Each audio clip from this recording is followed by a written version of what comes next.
Hello everybody, कैसे हैं आप लोग।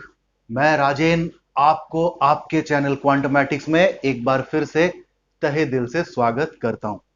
आज बोट एंड स्ट्रीम का थर्ड क्लास है। उम्मीद करता हूं कि फर्स्ट और सेकंड को आपने देखा होगा और बहुत कुछ सीखने वाली बातें जो उसमें करी गई है उससे आपने फायदा लिया होगा।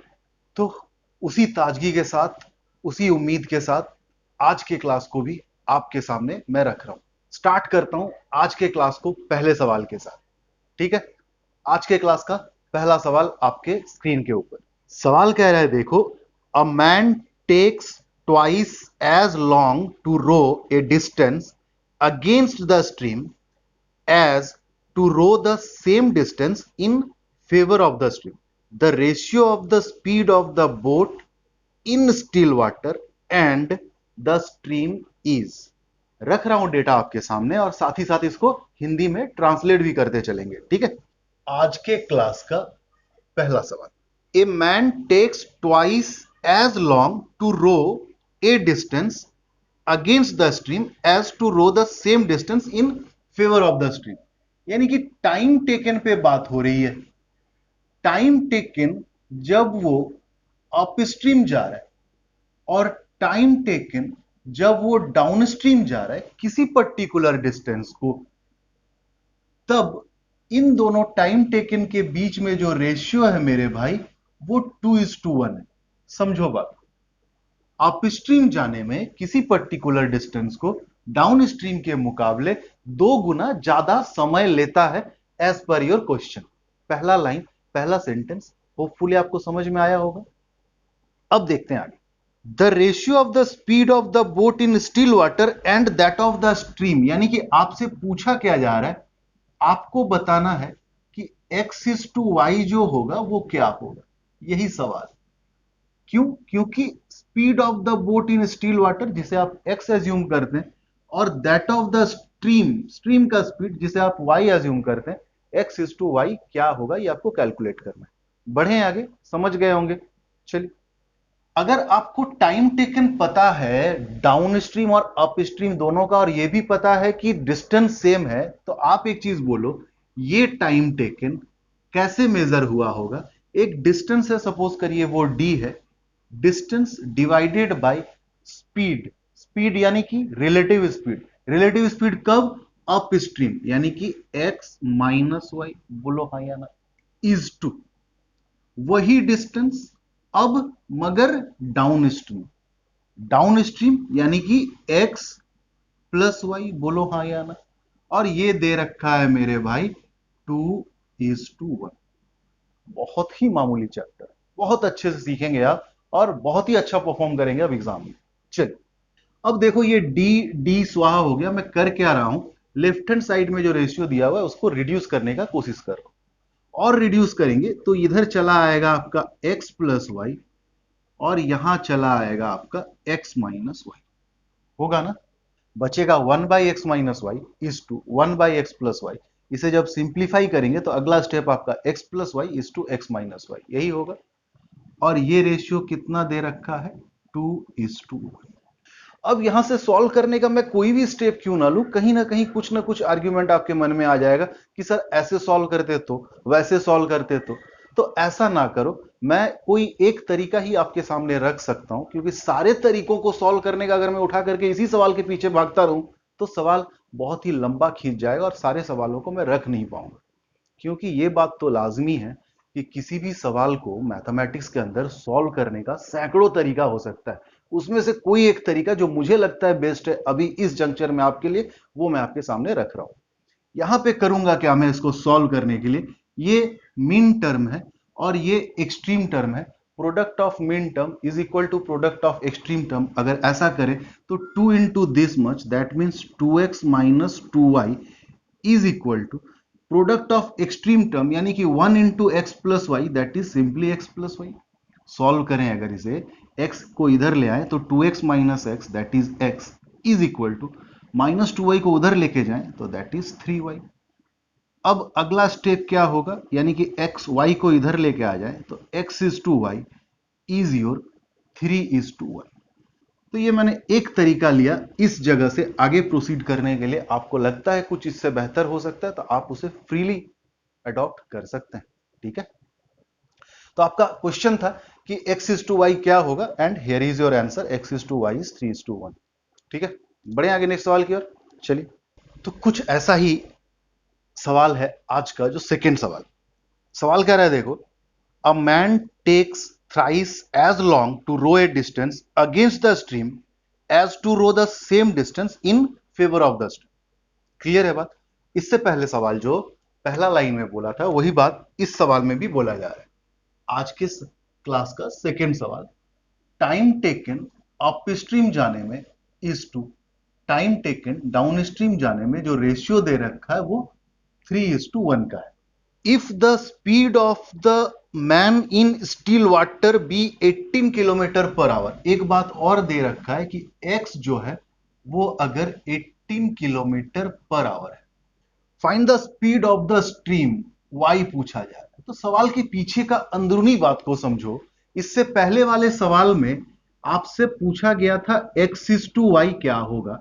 इस सवाल में आपको नहीं दिख रहा है कि ये पूछ रहा है, आपको कुछ और लग रहा है कि x 18 है तो y का वैल्यू पूछ रहा है, तो इससे सवाल अलग हो सकता है। ऐसा नहीं है, इस सवाल में भी आपको कहीं ना कहीं इंटरनली यही बात पूछ रहा है, और इसको जब निकालेंगे तभी तो x और y का जो रेशियो में आएगा, सपोज करिए वो कहीं ऐसा आ गया कि 3:1, सपोज करिए, तो ये 3 का वैल्यू दिया हुआ है 18, आपको 1 का वैल्यू निकालना है। आई बात समझ में? तो आइए बढ़ते हैं कि सवाल को सॉल्व कैसे किया जाए। तो फिर वही बात, आप देखो टी ऑफ बी और टी ऑफ यू का रेशियो दिया हुआ है 3:1। इससे पहले वाले सवाल में अगर आप देखे होंगे कि 2 स्टेप के बाद हम कहां तक पहुंचते हैं, तो कहीं ना कहीं आप इस सवाल को करने में अब वो सारे स्टेप जो बेसिक है नहीं लेंगे और स्टेप जंप कर पाएंगे। देखो स्टेप जंप करके हम कहां तक पहुंच सकते हैं कि भाई x plus y is to x minus y is your 3:1, यहां तक पहुंच सकते हैं कि नहीं। इससे पहले वाला सवाल को आप जाकर के देख लो, हमने क्या किया था, distance by relative speed upstream is to distance by relative speed downstream, जिसको सॉल्व करने के बाद हमारा इसी तरह का एक सिस्टम आया था। तो हम यहीं से इस सवाल को सॉल्व करना क्यों ना शुरू करें। अब इसको सॉल्व करेंगे तो क्या होगा, अगला line 3x minus 3y is your x plus y. इसी तरह से हम स्टेप जंप करके भी अपने समय को बचा सकते हैं। x इधर आएगा तो क्या होगा 2x, और 3y उधर जाएगा तो क्या होगा 4y, यानी कि x is to y is your 2:1। बोलो हाँ या ना। x is to y is 4/2, 4:2, जो रिड्यूस होकर क्या होगा 2:1। अब आप यहां तक पहुंच चुके हैं। अब देखो x 2 यूनिट को रिप्रेजेंट कर रहा है और वो 2 यूनिट का वैल्यू दिया हुआ है 18, यानी कि 1 यूनिट का आपसे पूछा गया है। तो आप खुद सोचो कि 2 यूनिट अगर 18 है मेरे भाई, तो क्या मल्टीप्लाई हुआ है 9, तो 1 यूनिट में भी अगर 9 मल्टीप्लाई कर दें तो 1 यूनिट का मतलब होगा 9, यानी कि जो y आपसे पूछा गया था that is 9 kilometre per hour. Here is your answer. Clear हो रहा है बात? बढ़े आगे। इस तरह का धीरे धीरे सवालों के लेवल को अप करते चले जाएंगे, मगर आपको पता ही नहीं चलेगा कि लेवल अप कब होगा, क्योंकि आपने उसी स्क्रैच से शुरू किया है पढ़ना। ठीक है, बढ़ते हैं नेक्स्ट सवाल में। आज के क्लास का थर्ड सवाल देखो आपकी स्क्रीन के ऊपर, कह रहा है P Q and R are 3 marks point on a river which flows uniformly. P Q R किसी रिवर में 3 मार्क पॉइंट है और वो रिवर यूनिफॉर्मली फ्लो कर रहा है। Q is equidistance from P and R। Q जो है वो P से और R से सेम दूरी पे है, यानी कि इस बात से भी एक कंक्लूजन ये निकाला जा सकता है कि Q जो है वो P और R के एग्जैक्टली बीच में है, तभी तो सेम दूरी पे हो सकता है। A man row from P to Q and back in 10 hour. एक पर्सन P से Q जा रहा है और वापस आ रहा है कुल 10 घंटे में। And he can row from P to R, अगर वो P से R चला जाए डायरेक्टली तो उसे 4 घंटा लगता है। Compare the speed of the boat in still water to that of the river. Comparison का क्या मतलब होता है इसका, आपको ऑप्शन से ही पता चलेगा, यानी कि आपको रेशियो पूछ रहा है x इज टू वाई का, बोट का स्टिल वाटर में और रिवर करंट का। बढ़े आगे। आइए देखिए कितना मामूली सवाल है आज के क्लास का थर्ड सवाल। सपोज करो मैं ये मान ले रहा हूं कि एक रिवर है, ये पॉइंट है P और ये पॉइंट है R, और बीच में कहीं एक पॉइंट है पॉइंट Q। तभी ऐसा पॉसिबल है कि P से Q और Q से R का जो डिस्टेंस होगा वो इक्वल होगा। और एक बात यहां पे और समझने लायक है, जो इससे प्रीवियस क्लास में मैं बात कर चुका हूं, कि कोई बोट अगर जाने में और आने में का स्पीड या टाइम टेकन या कुछ भी दिया हो, तो इसका मतलब आपको यह समझ में आना चाहिए कि आपसे वो एक चीज सोचने पे मजबूर कर रहा है आपको, कि अगर जाने में आप डाउनस्ट्रीम स्पीड एज्यूम करते हैं तो वापस आने में अपस्ट्रीम एज्यूम करके चलना होगा, या जाने में अगर आप अपस्ट्रीम एज्यूम करते हैं तो वापस आने में डाउनस्ट्रीम एज्यूम करना होगा। तो इस खेल को आप खेल पाते हैं या नहीं, सवाल का मकसद इस जैसे सिचुएशन में यही होता है। क्लियर हो रहा है बात? बढ़ते हैं आगे। A man row from P to Q and back. एक पर्सन P से Q जा रहा है और बैक आ रहा है, फिर वापस जाना और आना कहां तक? Q तक। इसमें इसको कितना टाइम लग रहा है? कुल 10 आवर। क्लियर? बहुत लोगों को ऐसा लगेगा कि सर P से Q और Q से P जाने में अगर 10 घंटा लग रहा है, तो क्या हम ऐसा मान सकते हैं कि सिर्फ P से Q जाने में 5 घंटा लगा होगा, या सिर्फ Q से P वापस आने में 5 घंटा लगा होगा? तो नहीं भाई, ऐसा नहीं हो सकता है। अभी अभी मैंने इस बात को समझाया कि अगर जाते समय आप सोचते हैं कि वो डाउन स्ट्रीम है, तो आते वक्त वो अपस्ट्रीम हो जाएगा। तो आप सोच के देखो, डाउनस्ट्रीम जाने में जो टाइम टेकन लगा होगा और अपस्ट्रीम जाने में जो टाइम टेकन लगा होगा, वो इक्वल कैसे हो सकता है? क्योंकि अपस्ट्रीम में समय ज्यादा लगता है डाउनस्ट्रीम के मुकाबले, और इसका अपना रीजन है जो मैं पहले 2 क्लास में आपके सामने डिस्कस कर चुका हूं। क्लियर हो रहा है बात? तो इस 10 को गलती से भी इक्वल इक्वल डिस्ट्रीब्यूट मत कर दीजिएगा। क्लियर? आइए बढ़े आगे। अब कह रहा है he can row from P to R in 4 hour. अगर वो P से R डायरेक्टली चला जाए तो ये दूरी जाने में उसे 4 घंटा लगता है। क्लियर? तो सपोज कर लीजिए ना कि हम जाने को डाउन स्ट्रीम और वापस आने को अप स्ट्रीम मान के चल रहे हैं। आप इसका उल्टा भी करके देख सकते हैं, सवालों के आंसर में कोई फर्क नहीं पड़ेगा।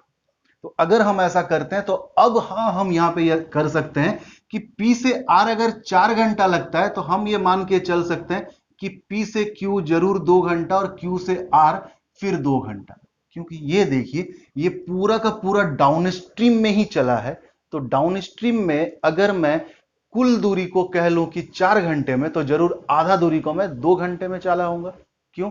क्योंकि यहां पे स्पीड जो है, वाटर करंट जो है, वो यूनिफॉर्मली फ्लो हो रहा है।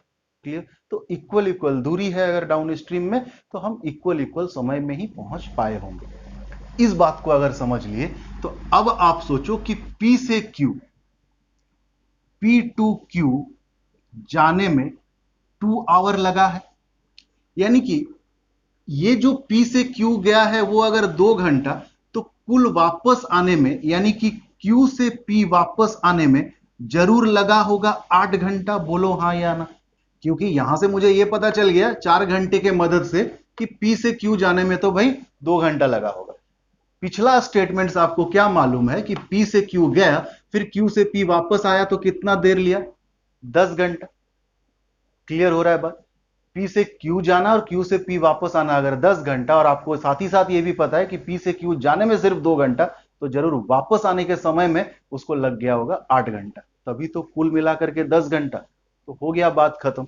यानी कि अगर हम बस इतना ही डिस्टेंस को लेकर के आगे बढ़े, कौन सा डिस्टेंस? P से Q, Q से P। तो देखिए, ये पुराने 2 सवालों जैसा ही बन गया कि टाइम टेकन कब? जब वो डाउनस्ट्रीम जा रहा है, इज टू टाइम टेकन कब? जब वो अपस्ट्रीम जा रहा है ना? ये डाउनस्ट्रीम है टाइम टेकन, ये अपस्ट्रीम का टाइम टेकन, और ये कितना है भाई? तो आप बोलोगे 2:8, यानी कि 1:4। आई बात समझ में? अब अगर आगे बढ़े तो आप देखो, ये डिस्टेंस d फिक्स है डाउन स्ट्रीम, यानी कि x plus y is to, ये डिस्टेंस d वही है अप स्ट्रीम, यानी कि x minus y, and this is your 1:4। तो इसी स्टेप को मैंने जंप करना आपको समझाया था। अगर आप यहां पे भी जंप करते तो देखो, आपको ये स्टेप लिखना नहीं पड़ता, आप डायरेक्टली यहां पे करते कि x minus y is to x plus y is your 1:4। बोलो हाँ या ना। आइए इधर कर लेते हैं बाकी चीजों को।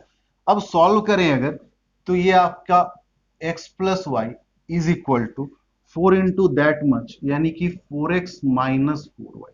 अगला स्टेप सॉल्व करें तो क्या होगा, x इधर जाएगा तो दैट इज 3x, और y इधर आएगा तो दैट इज योर 5y। और आपसे यही पूछा गया था कि x:y क्या होगा, तो आप बोलोगे 5:3। Here is your answer. I hope आपको समझ में आ रहा होगा बहुत ही बेहतरीन ढंग से। बस इस पॉइंट को आपको समझने का जरूरत है कि जाने में 2 घंटा और गया और वापस आया 10 घंटा, यानी कि सिर्फ वापस आने में 8 घंटा लगा होगा। और वापस आने में समय ज्यादा क्यों लग रहा है, क्योंकि वो जरूर अपस्ट्रीम का सफर रहा होगा। क्लियर हो रहा है बात। बढ़े आगे, ऐसे ही एक आध और बेहतरीन सवाल उठाते हैं। धीरे धीरे हम लेवल में अप जा रहे हैं ना। चलिए, आज के क्लास का 4 सवाल कुछ देर पॉज करके आप पढ़ लो। इस सवाल को खासकर आज मेरा रखने का पीछे का मकसद ये है कि लगातार मैं देख रहा हूं एग्जाम के अंदर कुछ ऐसे सवाल आ रहे हैं कि जिसको आपको सॉल्व करना है, और सॉल्व करके जो वैल्यू आएगा वो पूछा नहीं जा रहा है। वो वैल्यू को किसी और के साथ कंपेयर करके इनइक्वेशन वाला सिचुएशन आपके सामने क्रिएट किया जा रहा है। आपको इनइक्वेशन को सॉल्व करना है और इनइक्वेशन के हिसाब से आपको जवाब देना है। क्लियर हो रहा है बात। सवाल में रीड कर रहा हूं, देखो। Speed of a boat in still water and the speed of the current are in the ratio 6:1। साथ ही साथ मैं लिखता चलता हूं, मेहनत बचेगा। आज के क्लास का 4 सवाल कुछ नहीं बल्कि x:y दे रखा है कितना, 6:1। बोलो हाँ या ना। Speed of the boat in still water जिसे हम x एज्यूम करते हैं, स्पीड ऑफ द करंट जिसे हम y एज्यूम करते हैं, that is 6:1। if the difference between the distance covered by the boat upstream in 2 hour and downstream in 2 hour is 8 kilometre, यानी कि ये स्पीड के साथ 2 घंटा चला, इस स्पीड के साथ 2 घंटा चला, ये जो दो डिस्टेंस क्रिएट होगा यहां पे, जो दो डिस्टेंस बनेगा, उन दोनों डिस्टेंस के बीच में जो डिफरेंस होगा मेरे भाई, वो 8 किलोमीटर का होगा अकॉर्डिंग टू योर क्वेश्चन। यहां तक आई बात समझ में। देन अब देखिए, इन इक्वेशन बना करके आपके सामने इक्वेशन 1 में क्या रख रहा है, speed of the boat in still water, यानी कि इन इक्वेशन जो बना रहा है उसका पहला बात तो यह है कि x का वैल्यू क्या होगा, speed of the boat in still water. और इक्वेशन 2 में क्या रख रहा है, इक्वेशन 2 में रख रहा है speed of a cyclist who covers 28 kilometre in 2 hour. आपको ताज्जुब होगी कि बोट की बात दी गई है सवाल में, मगर इक्वेशन 2 में एक साइक्लिस्ट को उठा करके डाला गया। हाँ, ऐसा भी कर सकता है, यानी कि इक्वेशन 1 तक ही उसका सवाल का जो भी तात्पर्य था, जो भी मतलब था आपसे मेहनत करवाने का, वो खत्म हो चुका है। इक्वेशन 2 में आपसे एक बाहर का भी सर्कुमस्टांसेस, बाहर का भी सिचुएशन डाला जा सकता है। ठीक है, तो इक्वेशन 2 को सॉल्व करने के लिए अगर बाहर का कोई सिचुएशन है तो देखो, ऐसा कोई भी डेटा यहां पे नहीं है जिसका मतलब सवाल से है। क्लियर हो रहा है बात। जितना डाटा आपको चाहिए इस सवाल को, इक्वेशन 2 को सॉल्व करने के लिए, वो सारा डेटा इक्वेशन 2 में ही दे रखा होगा। सवाल में पीछे वापस जाने की कोई जरूरत नहीं। इक्वेशन 2 के लिए क्या पूछ रहा है, speed of a cyclist who cover 28 kilometre in 2 hour. 28 kilometre cover कर रहा है 2 आवर में, यानी कि इक्वेशन 2 में क्या आएगा आपका 14। क्लियर हो रहा है बस। तो इक्वेशन 2 का जो डेटा है 14, वो आपके सामने तो पहले ही आ गया। इक्वेशन 1 में x आएगा और उस x को और 14 को, x का जो वैल्यू होगा और 14 को आपको कंपेयर करना है। कंपेयर करके बताना है कि 1 2 3 4 5 में जो ऑप्शन दे रखा है, उस ऑप्शन में से 1 और 2 का रिलेशनशिप कौन सा सटीक बैठता है। क्लियर, बढ़े आगे। तो आइए सॉल्व करें। अगर हमारे पास क्या क्या है कि हमें दे रखा है कि x:y क्या है, 6:1, यानी कि बोट का स्पीड स्टिल वाटर में और स्ट्रीम का स्पीड। तो अगर हम किसी डिस्टेंस को चलना चाहते हैं अप स्ट्रीम में या डाउन स्ट्रीम में, तो हमें तो u:v निकालना होगा ना। क्यों u:v, डाउन स्ट्रीम स्पीड और अप स्ट्रीम स्पीड यानी कि रिलेटिव स्पीड में जाना होगा। तो आप बोलो डाउन स्ट्रीम स्पीड क्या होता है, x + y दैट इज 7, और अपस्ट्रीम स्पीड क्या होता है, x - y दैट इज 5। यानी कि अब ये डाउनस्ट्रीम स्पीड और अपस्ट्रीम स्पीड का जो रेशियो है वो निकल करके आ गया। तो आप बोलो 2 घंटा में डाउनस्ट्रीम स्पीड के साथ जो डिस्टेंस चला होगा, वो स्पीड अगर 7 है तो 7 इंटू 2 यानी कि 14 किलोमीटर। हाँ, ये बात भले ही है कि ये यूनिट में है। और जो डिस्टेंस चला होगा अपस्ट्रीम में स्पीड क्या है भाई, 5, और कितने देर में, 2 घंटा में, यानी कि 5 टू जा 10 यूनिट चला होगा। तो डिफरेंस क्या है इस डिस्टेंस का और इस डिस्टेंस का, तो आप पाओगे 4 यूनिट का डिफरेंस है। बोलो हाँ या ना। 4 यूनिट का अगर डिफरेंस है तो आप आओ सवाल में कितने का डिफरेंस है, तो सवाल में आप देख रहे हो कि 8 किलोमीटर का डिफरेंस है, यानी कि 4 यूनिट ही 8 किलोमीटर है। होपफुली आप समझ रहे हैं। तो 4 यूनिट अगर 8 किलोमीटर मेरे भाई, तो 1 यूनिट कितना, तो आप बोलोगे 2। तो 1 यूनिट का वैल्यू है 2। अब इस यूनिट के वैल्यू को आपको जो चाहिए उस पर डाल दो। आपको क्या चाहिए बोलो, x। तो x कितना यूनिट है, 6 यूनिट, यानी कि 6 यूनिट का वैल्यू क्या होगा, अगर 1 यूनिट का वैल्यू 2 है तो 6 यूनिट का वैल्यू होगा 12। तो इक्वेशन 1 में x का वैल्यू निकालना था जो कि 12 है, और इक्वेशन 2 में जो वैल्यू है वो 14 है। अब आप खुद कंपेयर कर लो, यहां पे एक इनइक्वेशन का सिचुएशन क्रिएट हो जाता है। तो आप कंपेयर करोगे तो पाओगे कि your 1 is nothing but less than the value obtained in equation 2। Clear.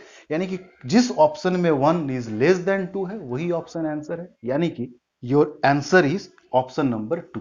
Clear हो रहा है बात। तो आइए एक सवाल और रखते हैं, आज के क्लास को यहीं पे खत्म करेंगे। ठीक है, चलिए बढ़ते हैं आगे।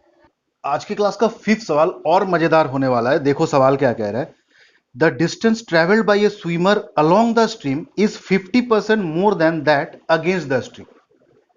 यानी कि डाउनस्ट्रीम स्पीड और अपस्ट्रीम स्पीड के बीच का चर्चा है यहां पे, कि डिस्टेंस जो डाउनस्ट्रीम स्पीड से जा रहा है वो डिस्टेंस अपस्ट्रीम स्पीड से जाने से जो डिस्टेंस तय करेगा उसका 50% ज्यादा है। क्लियर हो रहा है बात। एक डिस्टेंस डाउनस्ट्रीम स्पीड पे गया और एक डिस्टेंस अपस्ट्रीम स्पीड पे गया, और डाउनस्ट्रीम वाला डिस्टेंस अपस्ट्रीम पे गए हुए डिस्टेंस का 50% ज्यादा है। पहला स्टेटमेंट इतना कह रहा है।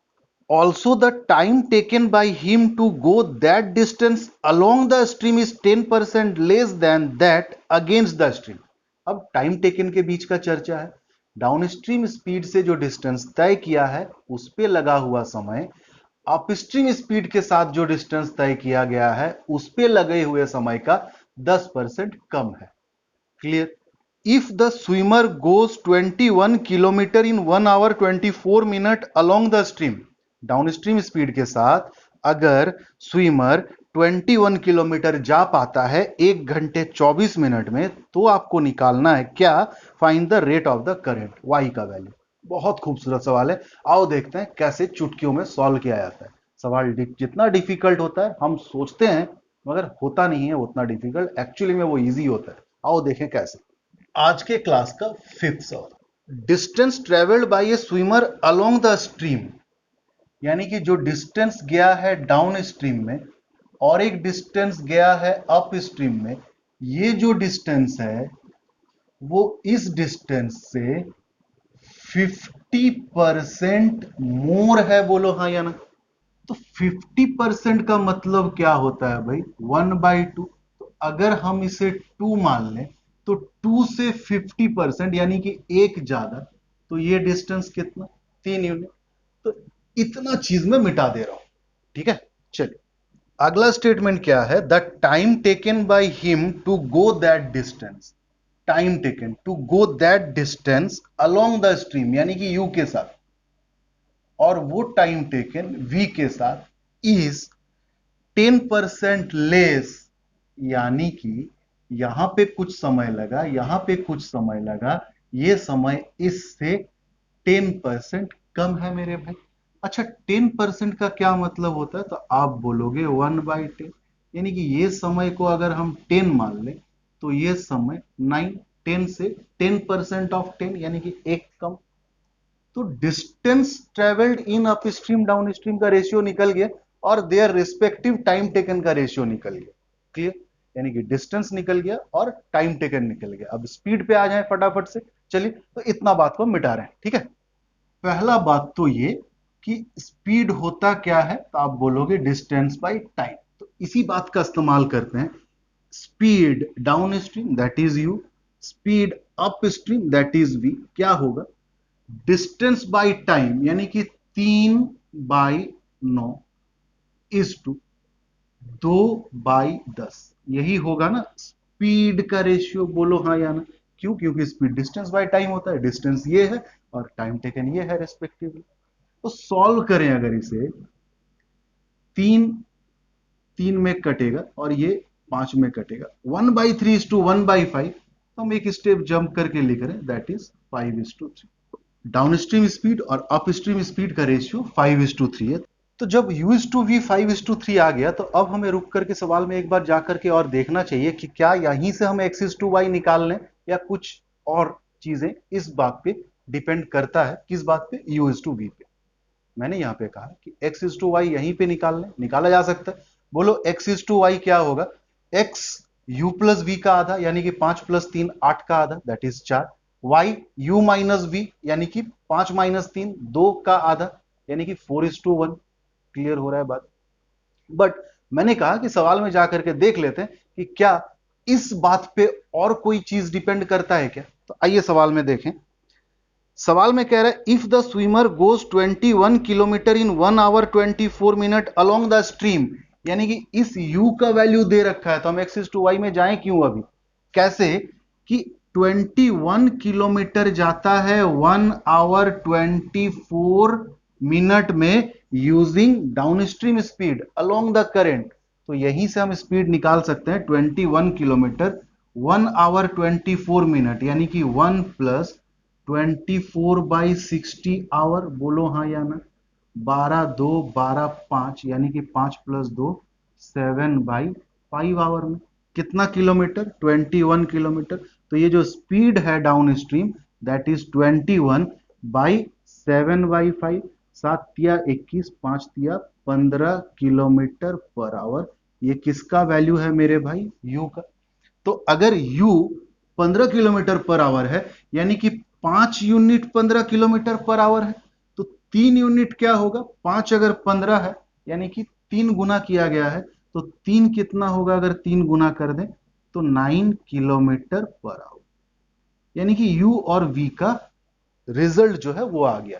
u इज 5 यूनिट 15 को रिप्रेजेंट कर रहा है, v इज 3 यूनिट जो 9 को रिप्रेजेंट कर रहा है।